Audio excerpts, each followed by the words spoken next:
Olá pessoal, na aula de hoje nós iremos falar um pouquinho sobre cadeias alimentares e teias alimentares. É um assunto fácil, mas que precisamos dar uma certa atenção, porque quando ele é cobrado no Enem, algumas pessoas aí podem gerar alguma confusão. Então vamos lá. Vamos primeiro fazer algumas considerações sobre as cadeias e as teias alimentares. Quais são os seres que fazem parte de todo esse processo? Então na tela vocês podem acompanhar que eu coloquei como produtor as plantas, as algas e o fitoplâncton. Então, são os seres que podem aparecer no início de toda a cadeia alimentar. Toda a cadeia alimentar ela tem um início, a sua base por seres produtores. E nós iremos chamar, portanto, esses seres produtores de seres autótrofos, ou seja, seres fotossintetizantes. Então não existe nenhuma cadeia alimentar que começa com consumidores, porque consumidores são classificados como seres heterótrofos, então eles não realizam fotossíntese. Então, como consumidor, nós iremos classificá-los como primário, secundário, terciário e quaternário dentro dessa cadeia alimentar. Além dos produtores e dos consumidores, nós temos ainda a atuação dos seres decompositores, que antigamente, por muito tempo, ficou lá no final da cadeia alimentar, como sendo o último nível de toda essa cadeia. Mas, na verdade, os decompositores atuam em todos os níveis tróficos, então eles não podem ficar apenas no final da cadeia alimentar.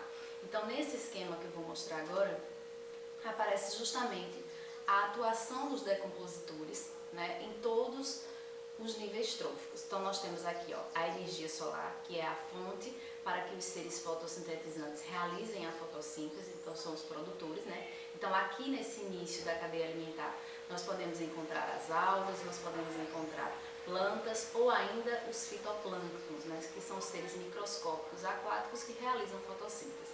Aí ao longo dessa cadeia alimentar nós vamos encontrando os consumidores. Sempre na cadeia alimentar, o primeiro consumidor, ou consumidor primário como nós determinamos, ele vai ser um ser herbívoro, porque é ele que se alimenta do ser autótrofo ou do produtor.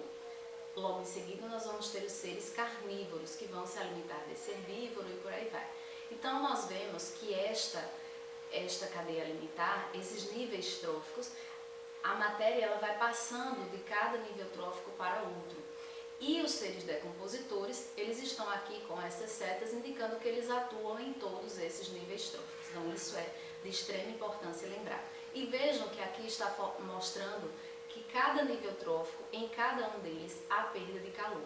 Então tudo que esse ser autótrofo produziu não vai passar para o primeiro nível trófico ou não vai passar para o consumidor primário. Ele vai consumir parte dessa energia no próprio metabolismo, parte vai ser perdida em calor e 10% apenas vai ser passado para os níveis tróficos seguintes. Então isso é importante lembrar. Então é necessário fazermos 3 considerações importantes. O fluxo de energia, o fluxo da matéria e o fluxo das toxinas, elas vão ser variáveis a partir das cadeias alimentares. Então, por exemplo, o fluxo da energia, ela é unidirecional, ela tem apenas um sentido nessas cadeias alimentares. Então ela vai dos produtores até os consumidores, passando através desses níveis tróficos, tem um único sentido. Ela diminui, então a energia ela vai diminuindo ao longo da cadeia alimentar. Então o último nível trófico provavelmente vai ter uma menor disposição de energia se compararmos ao primeiro nível trófico. E essa energia ela vai passando através dos níveis tróficos, como nós já vimos. Já o fluxo da matéria, ela não é unidirecional, ela é um cíclico. Por quê? Vai formando ciclos dessa matéria devido à reciclagem, que é elaborada, que é realizada pelos seres decompositores, que são fungos e bactérias que vão realizar este processo. E já o fluxo de toxinas vai aumentando a concentração à medida que eu vou passando o nível trófico. Aí tem um esquema para que vocês entendam. É o que nós chamamos de bioacumulação ou magnificação trófica. Ou seja, nos níveis mais próximos aos produtores, eu tenho uma certa quantidade de toxinas. E à medida que eu avanço nessa cadeia alimentar, essa toxina ela tende a se acumular nos organismos que estão mais distantes de onde aquela toxina foi absorvida pela primeira vez. Então é importante lembrar que essas cadeias alimentares não necessariamente elas virão dessa forma como nós vimos na primeira imagem, né? Com todos os organismos desenhados, com todas essas imagens. Elas podem aparecer em formas de pirâmides, como nessa imagem que vocês podem acompanhar. Essa imagem aí mostrada, ela está justamente representando uma pirâmide de energia. Então vejam que tem a base, que são os produtores, vejam que ela está sendo representada em quilocalorias, então isso já nos remete que é uma pirâmide de energia, e vai subindo os degraus e vai justamente diminuindo a cada nível trófico. Então os produtores eles estão em maiores quantidades, estão na base dessa pirâmide alimentar, e aqui ocorre justamente a representação da perda de energia. E essas setas maiores também indicam que a energia ela vai se perdendo ao longo que a gente vai subindo aqui na pirâmide. É importante lembrar ainda que a pirâmide de energia, ao contrário da pirâmide de biomassa e da pirâmide de números, ela nunca vai aparecer de forma invertida. Então já é um avanço em decorrência das outras pirâmides. E também, mais um problema que aparece nesse tipo de representação é que ela não apresenta os decompositores. E aí foi criado então um outro tipo de pirâmide, que é o de fluxo de energia, que aí nós temos a representação dos decompositores, porque eles são de extrema importância. E ele aparece justamente como essa forma para dar a entender que ele está atuando em todos os níveis tróficos. Então aqui nós temos representadas a fonte de calor, a energia, né, que é aqui adquirida através dos produtores e vai passando pelos consumidores primários, secundários e terciários. E ainda aqui a energia liberada na forma de calor. Um problema que ainda enfrentamos com as pirâmides ecológicas é o não aparecimento da representação das teias alimentares. As pirâmides geralmente elas vão aparecer apenas como representativas de um ecossistema ou de um determinado local, mas não vai mostrar as diversas relações ecológicas que acontecem e que poderiam aí estar aparecendo na forma de teias alimentares. Ainda é um problema, né, que futuramente pode ser resolvido com o avanço dos nossos estudos. Então nós vamos aí resolver uma questão que caiu no Enem de 2014 para que vocês possam aí se familiarizar como é que pode aparecer esse assunto aí na prova do Enem de vocês. Então vamos lá, acompanhe aí na tela. Os parasitoides, misto de parasitas e predadores, são insetos diminutos que têm hábitos muito peculiares. Suas larvas podem se desenvolver dentro do corpo de outros organismos. A forma adulta se alimenta de pólen e açúcares. Em geral, cada parasitoide ataca hospedeiros de determinada espécie e, por isso, esses organismos vêm sendo amplamente usados para o controle biológico de pragas agrícolas.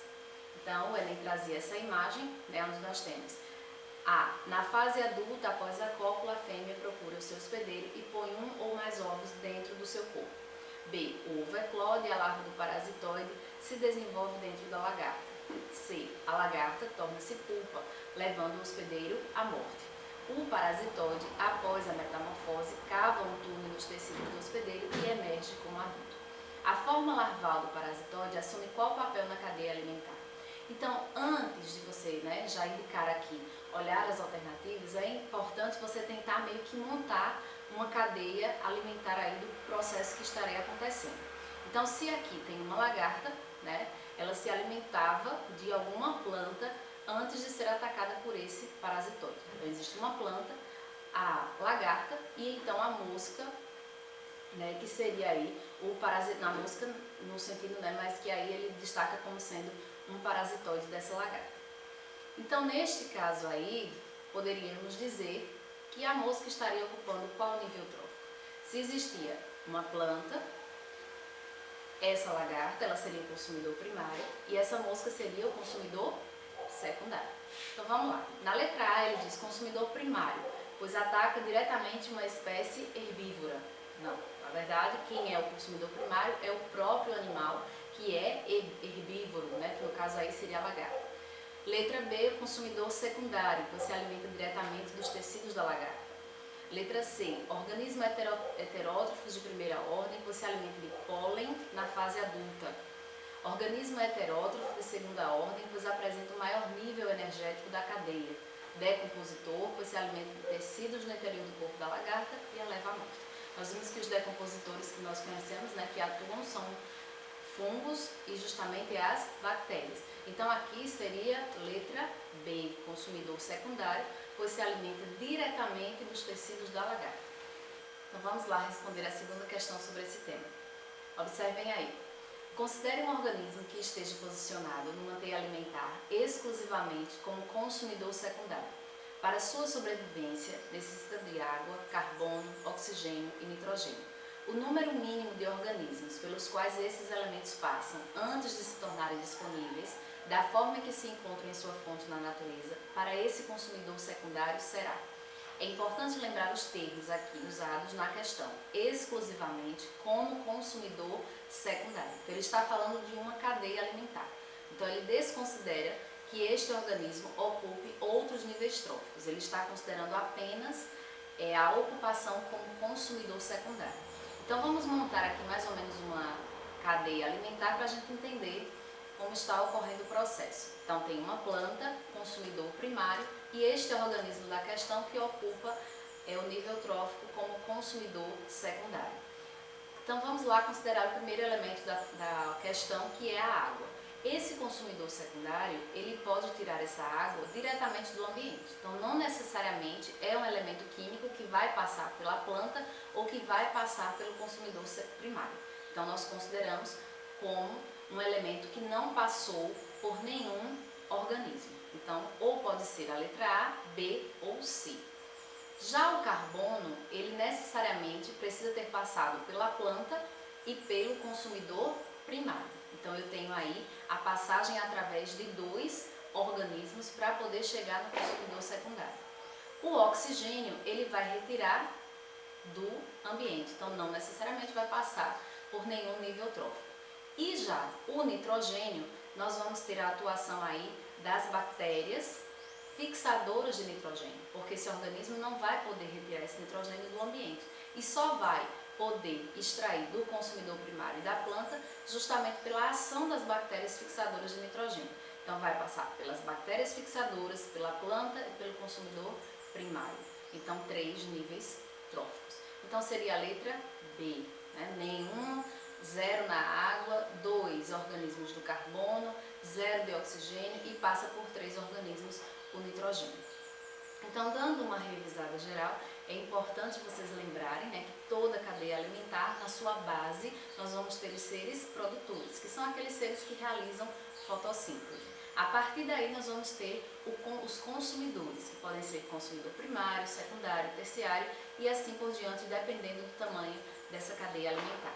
Nós vamos ter a atuação também dos decompositores, que não estarão apenas, não necessariamente no final dessa cadeia alimentar, mas estarão ocupando aí, atuando em todos esses níveis tróficos.